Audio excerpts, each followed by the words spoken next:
স্বাগত বিরতিহীন সংবাদ দুপুরে, সঙ্গে আছি হামিম আহমেদ। শুনছিলেন শিরোনাম, এবার বিস্তারিত। বিএনপির প্রতিষ্ঠাতা ও শহীদ রাষ্ট্রপতি জিয়াউর রহমানের ৪৫তম শাহাদাত বার্ষিকীতে তার সমাধিতে শ্রদ্ধা জানান প্রধানমন্ত্রী ও বিএনপির চেয়ারম্যান তারেক রহমান। শনিবার দলীয় নেতাকর্মীদের উপস্থিতিতে জিয়া উদ্যান পরিণত হয় স্মরণ ও শ্রদ্ধার এক মিলন মেলায়। এ সময় শহীদ জিয়ার দীক্ষায় দেশ গড়ার শপথ নেওয়ার আহ্বান জানান প্রধানমন্ত্রী। বিএনপির প্রতিষ্ঠাতা শহীদ রাষ্ট্রপতি জিয়াউর রহমানের ৪৫তম শাহাদত বার্ষিকী উপলক্ষে তাঁর সমাধিতে শ্রদ্ধা জানাতে জিয়া উদ্যানে আসেন প্রধানমন্ত্রী ও বিএনপির চেয়ারম্যান তারেক রহমান। এ সময় দলের কর্মীরা স্বাগত জানান তাঁকে। দলের কেন্দ্রীয় নেতাদের সঙ্গে নিয়ে প্রধানমন্ত্রী জিয়াউর রহমানের কবরে ফুলেল শ্রদ্ধা জানান। এরপর কবর জিয়ারত শেষে মোনাজাতে অংশ নিয়ে শহীদের রুহের মাগফিরাত কামনা করেন।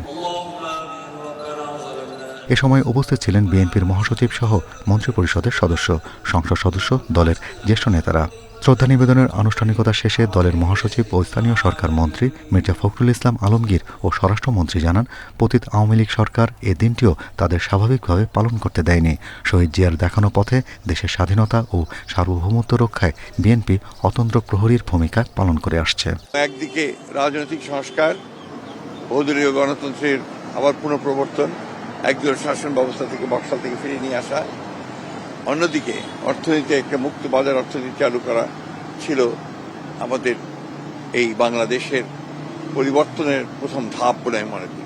আমরা এখানে আসি জাতীয় ঐক্যের প্রতীক হিসেবে শহীদ রাষ্ট্রপতি জিয়াউর রহমান এবং দেশনেত্রী বেগম খালেদা জিয়া যে নেতৃত্ব দিয়ে গেছেন জাতীয় ঐক্যের জন্য, সমৃদ্ধির জন্য, অগ্রগতির জন্য, গণতন্ত্রায়নের জন্য, সেটাকে স্মরণ করার জন্য। এদিকে সকাল থেকে জিয়া উদ্যান ও এর আশপাশের এলাকায় বিএনপি ও তার সহযোগী সংগঠনের নেতাকর্মীরা অবস্থান নেয়। দেশের প্রতি শহীদ জিয়া রহমানের যে ভালোবাসা,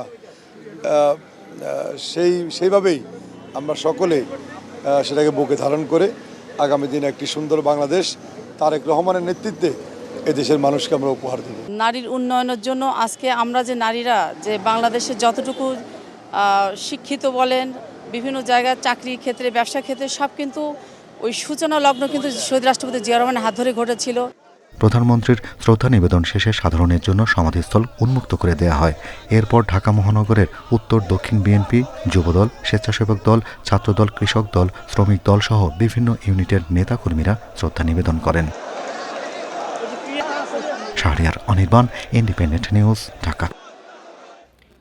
সুষ্ঠুভাবে দেশ পরিচালনার জন্য প্রশাসনকে সহায়তা করতে জনগণের প্রতি আহ্বান জানিয়েছেন প্রধানমন্ত্রী তারেক রহমান।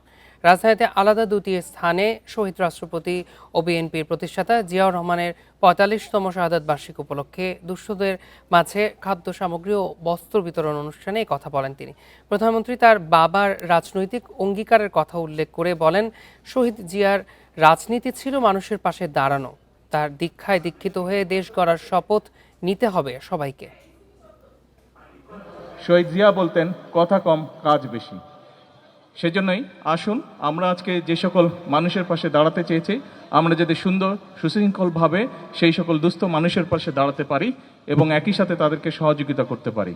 শহীদ জিয়ার রাজনীতিই ছিল মানুষের পাশে দাঁড়ানো, মানুষকে সহযোগিতা করা এবং দেশ গঠন করা। আসুন নেতৃবৃন্দ, আজকে শহীদ জিয়ার এই ৪৫তম মৃত্যুবার্ষিকী উপলক্ষে, শাহাদাত বার্ষিকী উপলক্ষে আমাদের আজকে শপথ হোক যে আমরা শহীদ জিয়ার সেই দীক্ষায় দীক্ষিত হয়ে আমরা দেশ গঠনের কাজে নিজেদেরকে নিয়োজিত করব ইনশাআল্লাহ। শহীদ প্রেসিডেন্ট জিয়াউর রহমানের ৪৫তম শাহাদাত বার্ষিকী উপলক্ষে নানা কর্মসূচি নিয়ে আরও জানাতে যোগ দিচ্ছেন আমাদের সহকর্মীরা। শুরুতে সাজ্জাদ হোসেনের কাছে যাব, যিনি আছেন মিরপুরে। সাজ্জাদ, নেতাকর্মীদের কি কি কর্মসূচি পালন করছে সেখানে এবং পরবর্তী কর্মসূচিগুলো কি কি আছে আমাদেরকে বিস্তারিত জানাবেন। আইন শৃঙ্খলা বাহিনীকে সহায়তা করার জন্য অনুরোধ করছি। জি, আমি এই মুহূর্তে আছি রাজধানীর শাহজাহানপুরে মির্জা আব্বাসের বাসভবনের ঠিক সামনে। এখানে কিন্তু কিছুক্ষণের মধ্যেই মাননীয় প্রধানমন্ত্রী তারেক রহমান আসবেন। তিনি এখন এই মুহূর্তে আছেন খিলগাঁওয়ের জোরপুকুর যে এলাকা আছে সেখানে আছেন। সেখানে অসহায় ও দুস্থদের মধ্যে আজকে যে বস্ত্র বিতরণ অনুষ্ঠানের আয়োজন করেছে বিএনপির নেতাকর্মীরা, সেই অনুষ্ঠানে যোগ দিয়ে তিনি কিছুক্ষণের মধ্যেই শাহজাহানপুরে এসে পৌঁছবেন। আমি এখানে পরিস্থিতি দেখানোর চেষ্টা করি।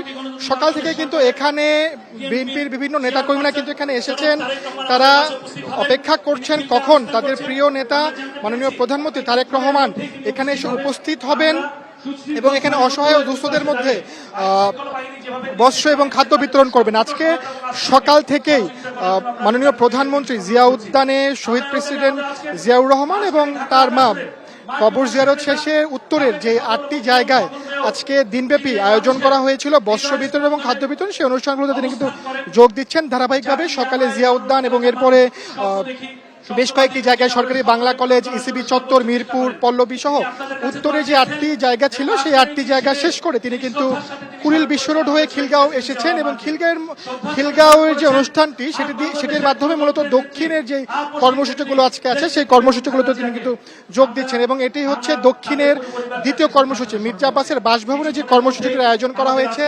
শহীদ প্রেসিডেন্ট জিয়াউর রহমানের 45তম শাহাদাত বার্ষিকী উপলক্ষে, সেই দ্বিতীয় স্থানটিতে তিনি কিন্তু কিছুক্ষণের মধ্যেই আসবেন এবং এখানে কিন্তু ইতিমধ্যেই কড়া নিরাপত্তা জোরদার করা হয়েছে।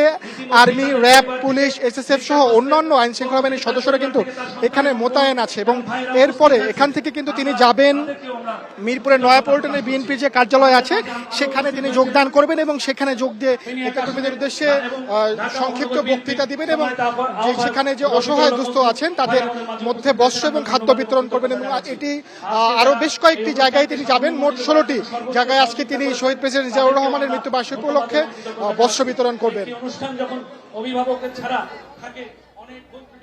জি সাজ্জাদ, আপনি আমাদের সাথে যুক্ত থাকুন। এবার আমরা নয়াপল্টন বিএনপি কেন্দ্রীয় কার্যালয়ের সামনে যাব, যেখানে আছেন আমাদের সহকর্মী রাহিনুল ইসলাম রিঙ্কু। আপনি যেমনটি শুনছিলেন যে তারেক রহমান ইতোমধ্যে শাহজাহানপুরে যাচ্ছেন, সেখান থেকে আসবেন নয়াপল্টনে। সেখানে আপনার প্রস্তুতি কি এবং কি কি কর্মসূচিতে উনি যোগ দিবেন?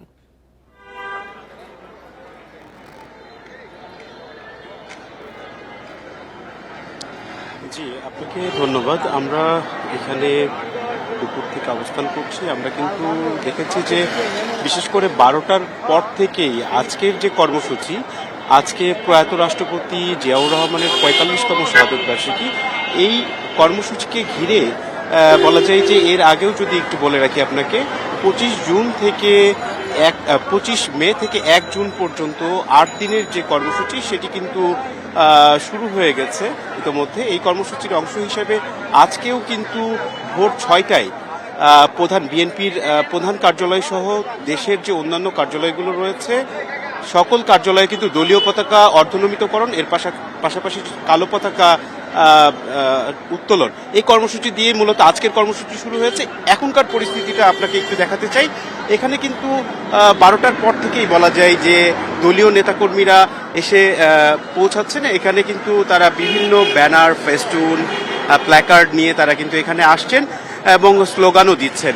একটু যদি বলে রাখি, আমার সহকর্মী যেমনটি বলছিলেন সাজ্জাদ হোসেন, আপনাকে একটু বলে রাখি, মাননীয় প্রধানমন্ত্রী তারেক রহমান তিনি কিন্তু আজকের যে কর্মসূচি উপলক্ষে রাজধানীর 16টি স্থানে তিনি গিয়েছেন এবং দুস্থ এবং অসহায় মানুষদের মধ্যে খাদ্যদ্রব্য এবং বস্ত্র বিতরণ করেছেন।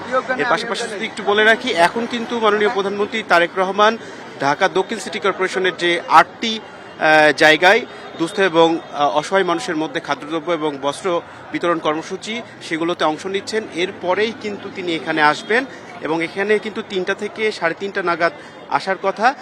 এর মধ্যে আমরা দেখতে পেয়েছি যে ইতোমধ্যে দলীয় নেতাকর্মী তারা আসছেন, বিভিন্ন স্লোগান এবং আসছেন এখানে শ্রমিক দল, কৃষক দল, স্বেচ্ছাসেবক দল, যুব দল, ছাত্র দল এবং মূল দল বাংলাদেশ জাতীয়তাবাদী দল বিএনপির নেতাকর্মীরা কিন্তু এখানে আসছেন।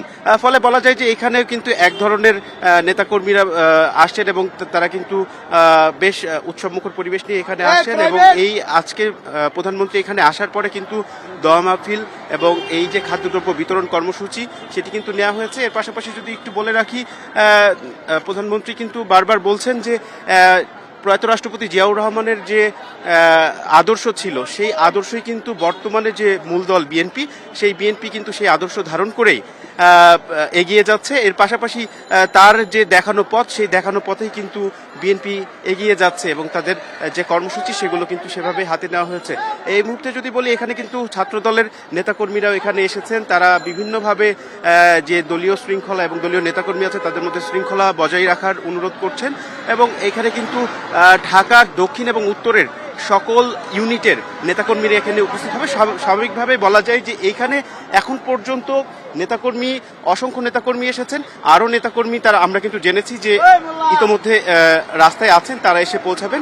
এরপরে মাননীয় প্রধানমন্ত্রী তারেক রহমান এখানে আসবেন এবং বক্তব্য রাখবেন। তো এই ছিল রাজধানীর নয়াপল্টন থেকে প্রয়াত রাষ্ট্রপতি জিয়াউর রহমানের ৪৫তম শাহাদত বার্ষিকী উপলক্ষে অনুষ্ঠানের আমার কাছে সবশেষ তথ্য।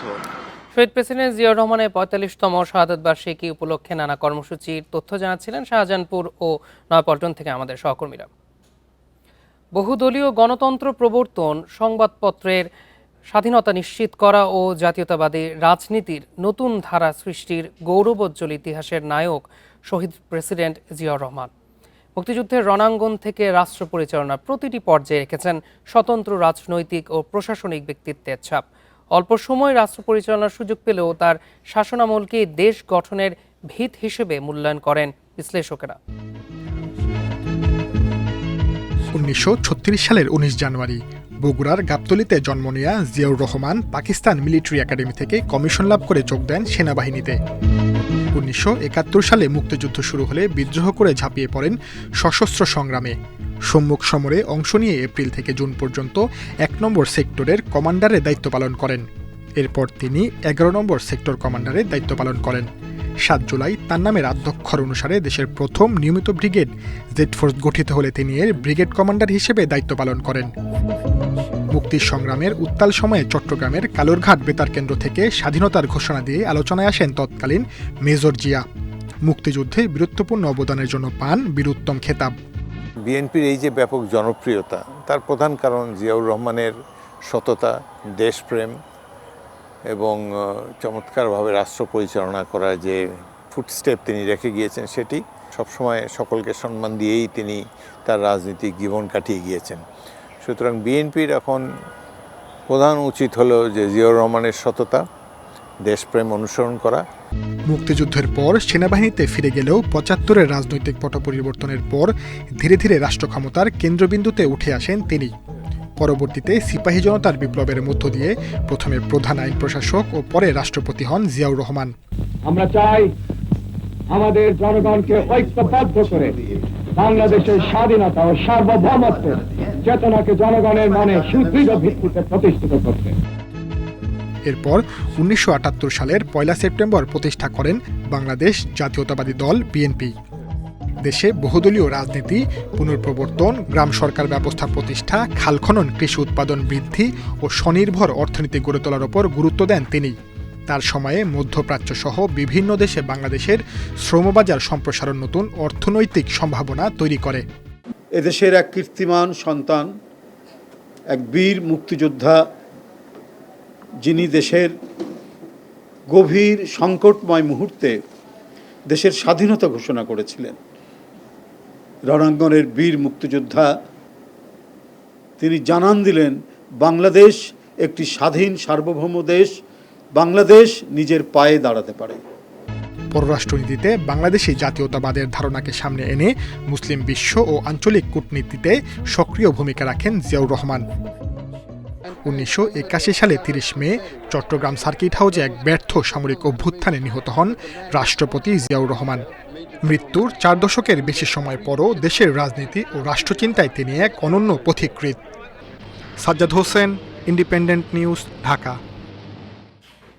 দোয়া মাহফিল সহ নানা আয়োজনে সারা দেশে পালিত হচ্ছে শহীদ প্রেসিডেন্ট জিয়াউর রহমানের ৪৫তম শাহাদাত বার্ষিকী। সকালে চট্টগ্রাম নগরীর ২ নম্বর গেটে বিপ্লবী উদ্যানে ফুল দিয়ে জিয়াউর রহমানের প্রতি শ্রদ্ধা জানান চট্টগ্রাম সিটি কর্পোরেশনের মেয়র ডাক্তার শাহাদাত হোসেন। এ সময় ছাত্রদল, যুবদল, স্বেচ্ছাসেবক দল সহ বিএনপি ও অঙ্গ সংগঠনের নেতাকর্মীরা উপস্থিত ছিলেন। পরে জিয়া স্মৃতি জাদুঘরে আলোচনা সভার আয়োজন করে জেলা প্রশাসন। এদিকে বরিশাল দক্ষিণ জেলা বিএনপি নগরীর অশ্বিনী কুমার হলে দোয়া মাহফিল আয়োজন করে। এতে উপস্থিত ছিলেন সিটি প্রশাসক, মুক্তিযোদ্ধা সহ বিএনপির নেতাকর্মীরা। রাজশাহী মহানগর বিএনপির দলীয় কার্যালয়ে জাতীয় পতাকা ও দলীয় পতাকা অর্ধনমিত রাখা এবং কালো পতাকা উত্তোলন অনুষ্ঠানে উপস্থিত ছিলেন ভূমিমন্ত্রী। এ সময় শহীদ জিয়াউর রহমানের রাজনৈতিক আদর্শ, দেশ গঠন ও উন্নয়নে তার অবদানের কথা স্মরণ করেন বক্তারা। এদিকে বগুড়ায় ৫ দিন ব্যাপী কর্মসূচি ঘোষণা করেছে জেলা বিএনপি ও সহযোগী সংগঠনগুলো। সকালে নবাব বাড়ি দলীয় কার্যালয়ে কালো পতাকা উত্তোলন ও দলীয় পতাকা অর্ধনমিত রাখা হয়। আজকে শহীদ রাষ্ট্রপতি জিয়াউর রহমানের স্মৃতিকে আমাদেরকে ধারণ করতে হবে। ওনার দেশপ্রেম, সততা, যেভাবে উনি বাংলাদেশকে বটমলেস বাস্কেট থেকে একটি অর্থনৈতিক সমৃদ্ধশালী বাংলাদেশে পরিণত করেছিলেন, ঠিক একইভাবে অচল অর্থনীতিকে সচল করার জন্য আমরা সবাই ঐক্যবদ্ধভাবে রাষ্ট্রনায়ক তারেক রহমানের সাথে কাঁধে কাঁধ মিলিয়ে কাজ করব। পবিত্র হজ পালন শেষে দেশে ফিরতে শুরু করেছেন হাজিরা। শনিবার সকালে প্রথম ফ্লাইটে ঢাকা পৌঁছান 419 জন। দিনভর 13টি ফ্লাইটে দেশে ফিরবেন মোট 5,434 জন হাজি। হজের সার্বিক ব্যবস্থাপনা নিয়ে সন্তুষ্টির কথা জানান তারা। ফিরতি হজ ফ্লাইট শেষ হবে আগামী 1 জুলাই। প্রতি বছর বিশ্বের বিভিন্ন প্রান্ত থেকে লাখ লাখ মানুষ হজ করতে যান সৌদি আরবে। এবছর সৌদি সহ বিভিন্ন দেশ থেকে হজে অংশ নেন 17 লাখ মুসল্লি। এর মধ্যে বাংলাদেশ থেকে যান ৭৯,১34 জন। পবিত্র হজ পালন শেষে একে একে দেশে ফিরছেন আল্লাহর মেহমানরা। মক্কা ও মদিনায় কাটানো স্মৃতিময় দিনগুলো হৃদয়ে ধারণ করে ফিরছেন স্বজনদের কাছে। বিমানবন্দরে স্বাগত জানানো হয় হাজিদের। হজ কেবল ধর্মীয় আনুষ্ঠানিকতা নয়, এটি আত্মশুদ্ধি ও আত্মত্যাগের এক মহাসাধনা। পবিত্র যাত্রা শেষে ফিরে আসা হাজিদের অন্তরে পরিশুদ্ধতার অনন্য অনুভূতি। প্রত্যেক মুসলমানের যাদের সামর্থ্য আছে মক্কা আসা উচিত, আমার নবীর রওজা একবার দিলে জিয়ারত করা উচিত।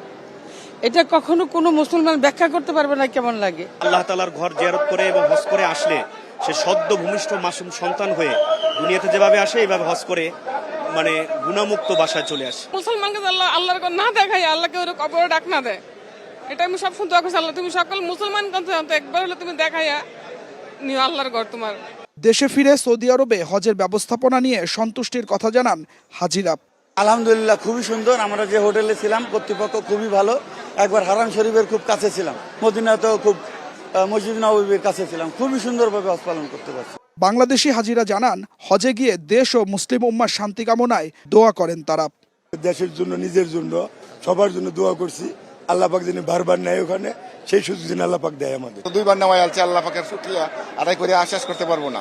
নবীদের রওজা, আল্লাহর ঘর, বাইতুল্লাহ তওয়াফ করার মতো তৌফিক দিছে। এবছর সৌদিতে মারা গেছেন বাংলাদেশি 35 হজযাত্রী। সেখানে চিকিৎসা নিয়েছেন অন্তত 50,000 জন। পবিত্র ভূমির স্মৃতি আর অগণিত দোয়ার সঙ্গে নিয়ে নতুন উদ্যমে জীবনের পথে ফিরছেন হাজিরা। আর তাদের ঘিরে স্বজনদের আনন্দ উচ্ছ্বাস যেন ঈদের আনন্দকেও ছাপিয়ে গেছে। আদিলুর রহমান, ইন্ডিপেন্ডেন্ট নিউজ, হযরত শাহজালাল আন্তর্জাতিক বিমানবন্দর, ঢাকা। এবার সারা দেশে পশু কোরবানি গতবারের চেয়ে কিছুটা কম হয়েছে। প্রাণী সম্পদ অধিদপ্তরের প্রাথমিক ধারণা, মোট কোরবানি হয়েছে 90 লাখের কাছাকাছি। মন্ত্রণালয়ের হিসাবে পশুর মজুদ ছিল 1,23 লাখের বেশি। কৃষি অর্থনীতিবিদরা বলছেন উচ্চ মূল্যস্ফীতির চাপ ও পশুপালনে খরচ বৃদ্ধির নেতিবাচক প্রভাব পড়েছে কোরবানির বাজারে।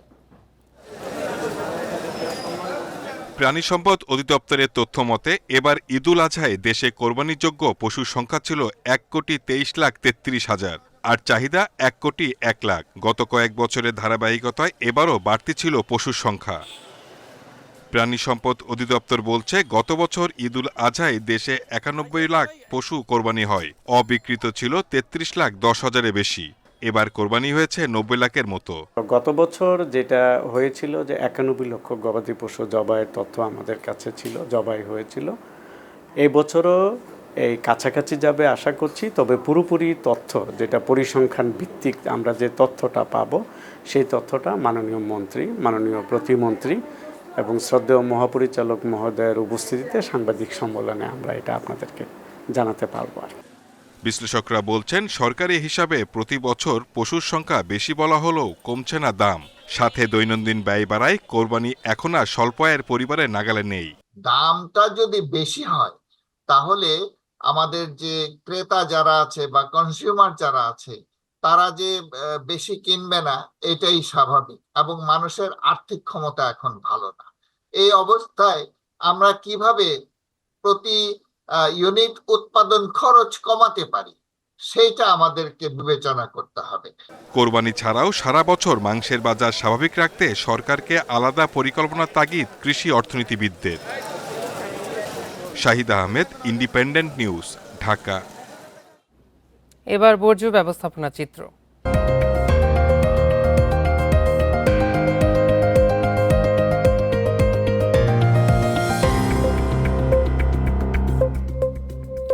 মধ্যরাতে ঝটিকা সফরে গিয়ে কোরবানি বর্জ্য অপসারণে মাঠ পর্যায়ে কর্মীদের কথা ও কাজে মিল পেলেন না ঢাকা দক্ষিণ সিটি প্রশাসক আব্দুস সালাম।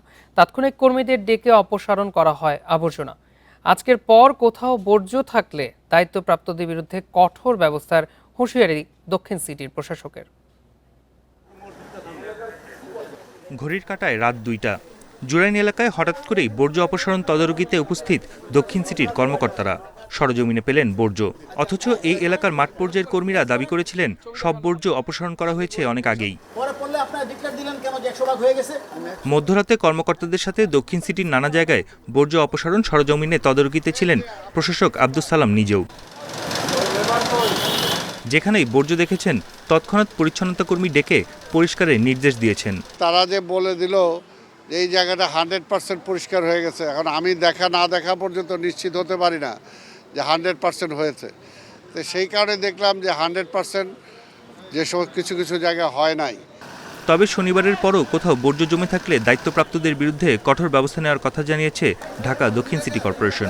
এটি আমি মনে করি যে সিআই সহ এখানকার যে পিসিএসপি এবং তার ঊর্ধ্বতন কর্মকর্তা আছে সেগুলো সুপারভিশনে একটু গাফিলতি আছে। আমরা এটি ব্যবস্থা আমরা নিব। দ্বিতীয় দিনের বর্জ্য শতভাগ সম্পন্ন হয়েছে বলে একটা রিপোর্ট আমাদের কাছে মিটিংয়ে উপস্থাপন করা হয়েছে। সো এই যদি আমাদের নলেজে থাকতো যে এখানে শতভাগ শেষ হয় নাই, বাট এখানে মনিটরিং কর্মকর্তাও ছিলেন বা অন্যান্য অফিসাররাও এখানে ভিজিট করেছেন, তারাই কিন্তু শতভাগ সম্পন্ন হয়েছে এই রিপোর্টটা কিন্তু আমাদের এরা দেয় না, দেয়া হলো আমাদের মনিটরিং কর্মকর্তা এবং অন্যান্য অফিসাররা এটাতে ইনভলভ আছে। এর আগে শুক্রবার কোরবানির বর্জ্য অপসারণের দায়িত্বে অবহেলার কারণে ঢাকার 2 সিটি কর্পোরেশনের আঞ্চলিক কর্মকর্তাদের সাময়িক বরখাস্ত করে তাদের বিরুদ্ধে ব্যবস্থা নেওয়ার নির্দেশ দেন প্রধানমন্ত্রী তারেক রহমান। বন ইবনে কামাল, ইন্ডিপেন্ডেন্ট নিউজ, ঢাকা। ঈদের তৃতীয় দিনে কোরবানির পশুর বর্জ্য অপসারণ নিয়ে আরও জানাতে রাজধানী সূত্রপুর থেকে যোগ দিচ্ছেন আমাদের সহকর্মী আদিলুর রহমান। আদিলুর, আজকের পর কোথাও বর্জ্য থাকলে দায়িত্বপ্রাপ্তদের বিরুদ্ধে কঠোর ব্যবস্থার হুঁশিয়ারি দক্ষিণ সিটির প্রশাসকের। বর্তমানে আপনি কি চিত্র দেখতে পাচ্ছেন, কতটুকু অগ্রগতি হয়েছে?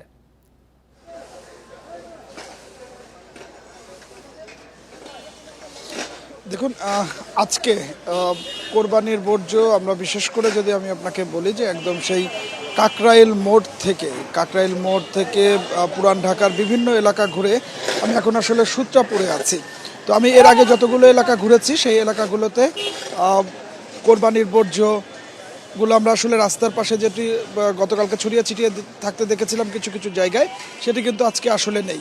এই মুহূর্তে সূত্রাপুরে আমরা যেটি আসলে দেখতে পাচ্ছি সেটি হচ্ছে যে এখানে কোরবানির পশুর হাট বসেছিল এবং সেই হাটের যে বর্জ্য, অর্থাৎ এরই মধ্যে ভারী বর্জ্যগুলো পুরোপুরি অপসারণ করা হয়েছে। অর্থাৎ যে বালুগুলো এখানে এনে ফেলানো হচ্ছিল বা পশুর গোবর থেকে শুরু করে যে ভারী বর্জ্যগুলো, সেই বর্জ্যগুলো এরই মধ্যে নিয়ে গিয়েছে বা অপসারণ করেছে ঢাকা দক্ষিণ সিটি কর্পোরেশন। এই মুহূর্তে আমরা যেটি আসলে দেখতে পাচ্ছি যে সড়কগুলো পরিষ্কার করা হচ্ছে, অর্থাৎ সড়কে যে ময়লাগুলো জমেছিল সেগুলো তারা ঝাড়ুর সাহায্যে, বেলচার সাহায্যে, কোদালের সাহায্যে মূলত সেগুলো তুলে একদম যে পরিষ্কার পরিচ্ছন্নতার যে কাজটি, অর্থাৎ আগের যে একটি অবস্থা, অর্থাৎ ঝকঝকা চকচকা যে সড়কটি তৈরি করে ফেলা হবে, সেই লক্ষ্যেই কিন্তু আসলে আমরা দেখতে পাচ্ছি যে ঢাকা দক্ষিণ সিটি কর্পোরেশনের কর্মীরা এখানে কাজ করছেন এবং মাঠ পর্যায়ে এই কর্মীদেরকে তদারকি করার জন্য ঢাকা দক্ষিণ সিটি কর্পোরেশনের যিনি প্রধান পর্যায়ে ব্যবস্থাপনা কর্মকর্তা এয়ার কমান্ডার মাহবুবুর রহমান তালুকদার, তিনিও কিন্তু আসলে কর্মীদের সঙ্গে মাঠে আছেন এবং সেটি দেখছেন।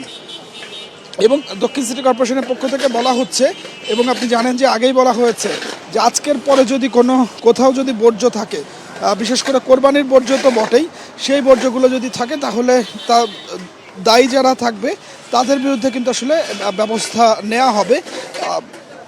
সেই লক্ষ্যে আমরা গতকালকে রাত্রেও দেখেছি যে ঢাকা দক্ষিণ সিটি কর্পোরেশনের প্রশাসক ঊর্ধ্বতন যেসব কর্মকর্তারা আছেন সেই ঊর্ধ্বতন কর্মকর্তাদেরকে সঙ্গে নিয়ে তিনি অনেক রাত পর্যন্ত মাঠে ছিলেন এবং যেখানে যেখানে তিনি বর্জ্যের উপস্থিতি দেখেছেন সেই রাত্রে কর্মীদের ডেকে নিয়ে এসে সেখান থেকে বর্জ্যগুলো অপসারণ করা হয়েছে এবং আজকে সকাল থেকে একদম আলো ফোটার আগে থেকে মূলত এই নগরী পরিষ্কার পরিচ্ছন্নতার যে কাজ সেই কাজ করে যাচ্ছে ঢাকার 2 সিটি কর্পোরেশন। আপনি জানেন যে 29,000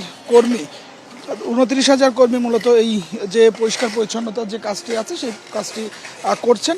সিটি কর্পোরেশন বলছে যে আজকের পর এই নগরী একদম পরিষ্কার পরিচ্ছন্ন করে ফেলা হবে এবং কোথাও কোনো বর্জ্য থাকবে না এবং সেই বর্জ্য যদি কোথাও থাকে মাঠ পর্যায়ের যেসব কর্মীরা মাঠ পর্যায়ের যেসব কর্মকর্তারা সেটির জন্য দায়ী তাদের বিরুদ্ধে কিন্তু আসলে ব্যবস্থা নেবে সিটি কর্পোরেশন। তো আমার কাছে সূত্রপুর থেকে এটি ছিল এখনকার সবশেষ। সূত্রপুর থেকে বর্জ্য অপসারণের তথ্য জানাচ্ছিলেন আমাদের সহকর্মী। এবার রাজধানী বর্জ্য ব্যবস্থাপনা নিয়ে আলোচনা করতে আমাদের সাথে ধানমন্ডি থেকে যুক্ত হয়েছেন নগর পরিকল্পনাবিদ ডক্টর আদিল মোহাম্মদ খান। স্যার, রাজধানীতে প্রতি বছর কোরবানির সময় এক ধরনের স্বাস্থ্য ঝুঁকি তৈরি হয়। নগর পরিকল্পনার দৃষ্টিকোণ থেকে এই সমস্যার সমাধান কি হতে পারে? জি, ধন্যবাদ আপনাকে। আসলে কোরবানির সময় এই যে বর্জ্য ব্যবস্থাপনায় যদি কোনো ধরনের গাফিলতি থাকে, পাশাপাশি কোরবানি যখন আমরা করি, আমরা যারা নাগরিকরা আমরাও কিন্তু কোরবানির যে রক্ত বা অন্যান্য যেই আমাদের বিষয়গুলো থাকে সেগুলো আমরা কিন্তু স্বাস্থ্যসম্মত ডিসপোজ করি না। আমরা অনেক সময় খোলা ড্রেনে ম্যানহোলে ফেলে দিই। হ্যাঁ, আমরা দেখা যাচ্ছে কোরবানির যে গরুর ভুঁড়িগুলো পর্যন্ত আমরা ম্যানহোলে ফেলে দেওয়া যাচ্ছে, এমন অনেক দৃশ্য দেখা যায়। নাগরিকদের পক্ষ থেকে সচেতনতা না থাকার কারণে এবং আমাদের আমাদের যে শহরে থাকার জন্য যে নাগরিক আইন সেটা আমরা মানছি না। পাশাপাশি কর্পোরেশনের পক্ষ থেকে যে গাফিলতি অনেক সময় থাকে, যেহেতু শহরটা অনেক বড়, যে বিশাল পরিমাণ আমাদের যে কোরবানির বর্জ্য তৈরি হয় সেটা ম্যানেজ করার মতো যে সক্ষমতার কিছুটা ঘাটতি আছে, যার ফলে দেখা যাচ্ছে গতকালকে প্রধানমন্ত্রী নিজে দেখতে বের হয়েছিলেন এবং অনেক জায়গাতেই দেখা গিয়েছে তখনও বর্জ্যগুলো পড়ে আছে। তাহলে এবং দেখা যায় 3 দিন ধরে কোরবানি হয়, তাহলে অনেক জায়গাতেই দেখা যাচ্ছে যে সময়ের গ্যাপের কারণে কিন্তু অনেক জায়গায় বর্জ্য পড়ে আছে। তাহলে 3 দিন ধরে যখন এই ধরনের বর্জ্য পড়ে থাকে এবং সেখানে যদি কোনো ধরনের সেগুলো খোলা জায়গায় থাকে, তাহলে তো সেখান থেকে আমাদের অনেক ধরনের যে পরিচ্ছন্নতা থেকে যেই রোগগুলো হতে পারে সেই সম্ভাবনাগুলো থেকে যায়। তাহলে এই জন্য এই বিষয়টা শুধুমাত্র সিটি কর্পোরেশনের দায়িত্ব না, সিটি কর্পোরেশন এবং নাগরিক যৌথ দায়িত্ব এবং যৌথ যদি আমাদের যে আস্থার জায়গা তৈরি করে, তখনই কিন্তু আমরা এই যে কোরবানি বর্জ্য যেন আমাদের স্বাস্থ্য ঝুঁকির কারণ না হয় সে ব্যাপারটায় কাজ করার সুযোগ আছে। কারণ আমরা অনেক সময় শুধুমাত্র দেখছি যে পুরো বিষয়টাকে আমরা বিচ্ছিন্নভাবে দেখি যে কর্পোরেশন নিয়ে যাবে, কর্পোরেশন তো অবশ্যই নিবে, কিন্তু নাগরিক হিসেবে যদি আমরা যদি যত্রতত্র ময়লা ফেলে দিই এবং ড্রেনে বিশেষ করে ড্রেনে ফেলে দিই ও খোলা জায়গাতে রেখে দিই এবং সেটা সঠিকভাবে আমরা যদি নাও জানাই, দেখা যাচ্ছে অনেকে পরে কোরবানি করছে, তখন তারও তো আলাদা করে জানানোর বিষয় আছে যে আমরা এই টাইমে কোরবানি করেছি, আমাদের এটা নিতে হবে।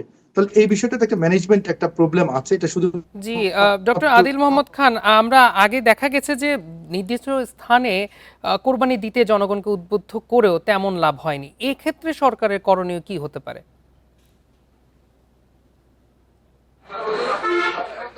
আমাদের যেই স্বল্প সংখ্যক জায়গাকে কোরবানির জন্য কমিউনিটি ভিত্তিক সুনির্দিষ্ট জায়গা হিসেবে বেঁধে দেওয়া হয়েছিল, আমাদের শহরে যে বিশাল পরিমাণ কোরবানি হয় সেই জায়গাগুলো অপর্যাপ্ত।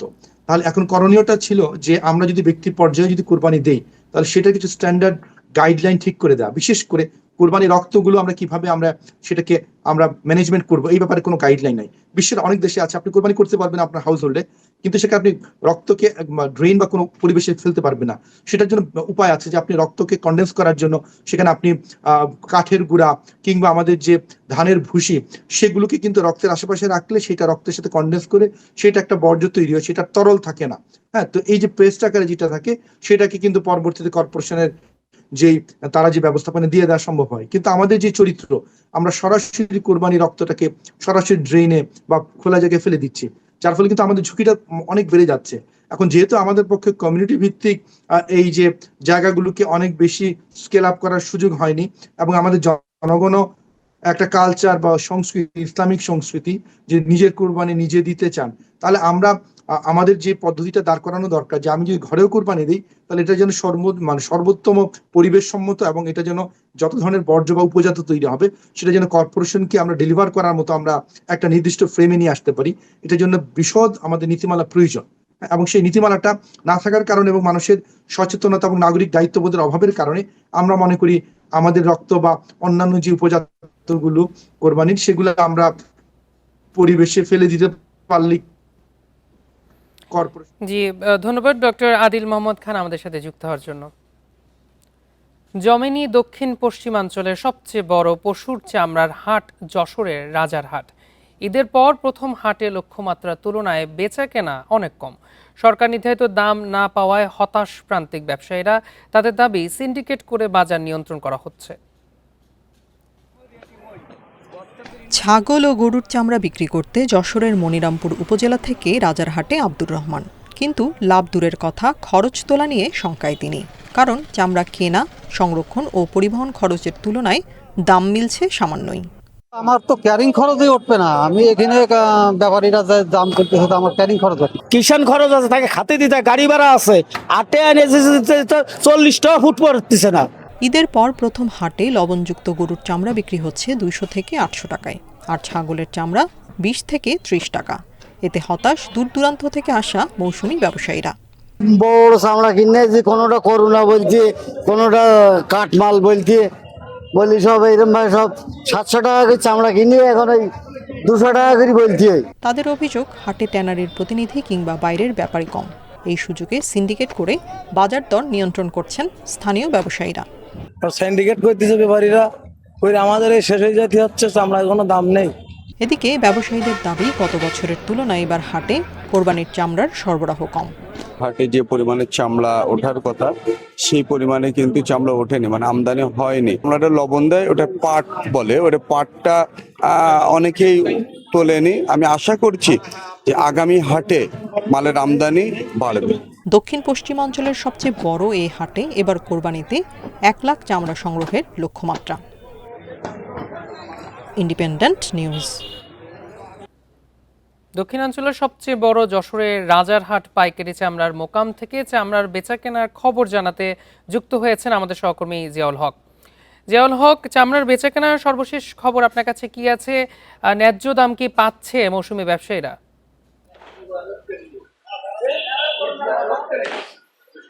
দেখুন, এখন কিন্তু একেবারেই ভর দুপুর। আমি এই মুহূর্তে রাজারহাটে অবস্থান করছি। এখানে বলা যায় যে ক্রেতা শূন্য। আমি একটু দেখাতে চাই পরিস্থিতি সর্বশেষ। ক্রেতা এখন এই মুহূর্তে আসলে বলতে গেলে একেবারে নেই, এমনটি কিন্তু আমরা দেখেছি। যে সমস্ত বিক্রেতারা বিভিন্ন জায়গা থেকে চামড়া নিয়ে এসছেন, অর্থাৎ যশোরের বাহিরের জেলাগুলো থেকে বা যশোরের অন্যান্য উপজেলাগুলো থেকে, তারা বিক্ষিপ্তভাবে আশেপাশে যে ছায়া আছে সেখানে অবস্থান করছেন। দোকানের ভেতরে কেউ কেউ খেতে গিয়েছেন। আমি তাদের সাথে কথা বলে যতটুকু জানতে পেরেছি, এবার কিন্তু চামড়ার যে ন্যায্য মূল্য যেটি বলা হচ্ছে, অর্থাৎ সরকার যে মূল্য নির্ধারণ করে দেওয়া হয়েছে সেই অনুযায়ী কিন্তু তারা এখনো পর্যন্ত পাননি। তাদের একটি বড় অংশই কিন্তু এই যে পশুর যে চামড়াগুলো তারা বিক্রি করার জন্য নিয়ে এসেছিলেন সেগুলো কিন্তু তারা পুনরায় ফিরিয়ে নেওয়ার চেষ্টা চালাচ্ছেন। অনেককেই আমি কিন্তু দেখেছি যে ভ্যান বা নসিমান করিমন যেগুলোতে বা ট্রাক যেগুলোতে করে চামড়াগুলো আসলে তারা নিয়ে যেতে পারবেন সেগুলোর সাথে কথা বলছেন এবং সেই চেষ্টাই তারা চালাচ্ছেন। এখনো পর্যন্ত তারা যেটি বলছেন, আসলে এইখানের যারা ব্যবসায়ী আছেন তারা কিন্তু সকালের দিকে এসেছিলেন। সকালের দিকে আসার পরে তারা দরদাম করেছেন। সেই দরদামে যাদের পড়েছে তারা কিন্তু ইতিমধ্যে চামড়া বিক্রি করেছেন। অনেকের ক্ষেত্রেই কিন্তু তারা লস করে চামড়া বিক্রি করেছেন, এমনটি কিন্তু বলছেন। আর যারা এখনো পর্যন্ত অপেক্ষা করছেন যে দামটি তারা ক্রেতাদের কাছে চেয়েছেন, তাদের সেই মূল্যটি যদি তারা পরিশোধ করে তাহলে হয়তো বা কিছু চামড়া আর বিক্রি হবে, নতুবা কিন্তু যে ব্যবসায়ী যারা আছেন তারা এই চামড়াগুলো নিয়ে তারা চলে যাবেন। অর্থাৎ এর পরবর্তীতে আগামী মঙ্গলবার অথবা শনিবারের যে হাট আছে সেই হাটে কিন্তু তারা এই চামড়াগুলো আবার পুনরায় নিয়ে আসবেন, এমনটি কিন্তু বিক্রেতাদের বা ক্রেতাদের সাথে কথা বলে আমি জানতে পেরেছি। যশোরের রাজারহাট থেকে জানাচ্ছিলেন আমাদের সহকর্মী। রাজধানীর আড়তে চামড়া সংগ্রহের বিস্তারিত তথ্য জানাতে আমাদের সাথে রাজধানীর পোস্তা থেকে সরাসরি যুক্ত হচ্ছেন আমাদের সহকর্মী শাহিদ আহমেদ। শাহিদ, ঈদের তৃতীয় দিনে চামড়া সংগ্রহের বিস্তারিত তথ্য আপনার কাছে কি আছে জানাবেন?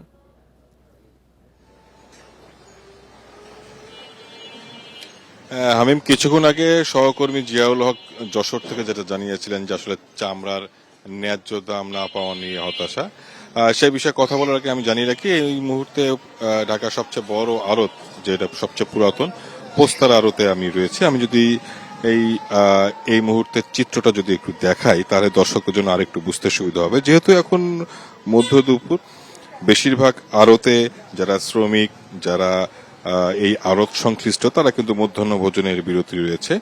আর আপনি দেখতে পাচ্ছেন যে সবগুলো আড়তেই কিন্তু কাঁচা চামড়া পশুর লবণজাত করে এখানে প্রক্রিয়াজাত করে রাখা হয়েছে।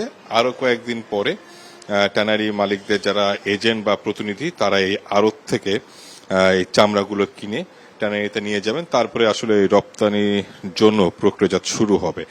আর আসলে ন্যায্য দামের বিষয়ে আসলে অনেক বেশি সন্ধিহান শুধু ট্যানারি মালিক না, যারা কাঁচা চামড়া, বরাবরই কিন্তু সরকার আসলে লবণজাত পণ্যের চামড়ার দাম বর্গফুট হিসাবে নির্ধারণ করে দেয়। গত বছরের তুলনায় এই বছর 2 টাকা বাড়তি, কিন্তু কাঁচা চামড়ার দামটা নির্ধারণ করা হয় না। আর যারা মৌসুমী ব্যবসায়ী বা যারা খুচরা ব্যবসায়ী, তারা বরাবরই অভিযোগ করে যে আসলে ন্যায্য দামটা পাচ্ছেন। ন্যায্য দাম আসলে কত সেই বিষয়ে কিন্তু তারা কিন্তু আসলে নিজেরাও জানে না ন্যায্য আসলে কতটা হবে। এমনটা বলছেন যারা আড়ত মালিক সমিতি বা ট্যানারি মালিক সমিতি। বিষয়টা হচ্ছে সরকার যে দামটা নির্ধারণ করা হয় লবণজাত, সেই লবণজাত চামড়ার দামটা আসলে সরকার নির্ধারণ দামের সাথে মিল হচ্ছে কিনা সেটা বলতে পারবে আসলে আড়ত মালিকরা, যারা আসলে লবণ দিয়ে ট্যানারি মালিকদের কাছে বিক্রি করে। আর যারা মৌসুমী ব্যবসায়ী বা খুচরা ব্যবসায়ী, আপনি কিছুক্ষণ আগে দেখছিলেন যশোর থেকে, ওইটা কিন্তু চামড়া কিন্তু লবণজাত না। সুতরাং এখানে ন্যায্য অন্যায্যের বিষয়টা নিয়ে আসলে অনেক বেশি শঙ্কা প্রকাশ করছেন যারা আড়ত সংশ্লিষ্ট, যারা ট্যানারি সংশ্লিষ্ট তারা। আর কিছুক্ষণ আগে ট্যানারি মালিক সমিতির সভাপতির সাথে আমার কথা হয়েছিল, উনি যেটা বলেছিলেন যে আসলে অব্যবস্থাপনা, সঠিক সময়ে লবণ না দেওয়া এবং গরম আবহাওয়া সব মিলে একই সাথে উচ্চ মূল্যস্ফীতির কারণে এবছরে ধারণা করা হচ্ছে কোরবানির সংখ্যাও কম। গত বছর 91 লাখ হয়েছিল, এবার আশা করা যাচ্ছে 90 লাখের কাছাকাছি। সব মিলে তারা বলছে গত বছরের তুলনায় প্রায় 10 লাখ পিস কোরবানির চামড়া কম সংগ্রহের তারা বলছে এবার হবে। সব মিলে বলা যায় আসলে চামড়ার বাজারে গত বছরও যাচ্ছিল, এই বছরও আসলে খুব বেশি পরিবর্তন আমরা দেখতে পাচ্ছি না। বরাবরই মতো ন্যায্য দাম নিয়ে হতাশা রয়েছে যারা খণ্ডকালীন ব্যবসায়ী, তারা। এখন আসলে দেখা যাবে যে আসলে আড়ত থেকে ট্যানারি মালিকরা সরকার নির্ধারিত দামে কিনছেন কিনা আরো কয়েকদিন পরে যখন বিক্রিটা শুরু হবে। মূলত এই ছিল রাজধানী চামড়া বাজার থেকে সবশেষ। রাজধানীর পোস্তা থেকে জানাচ্ছিলেন আমাদের সহকর্মী।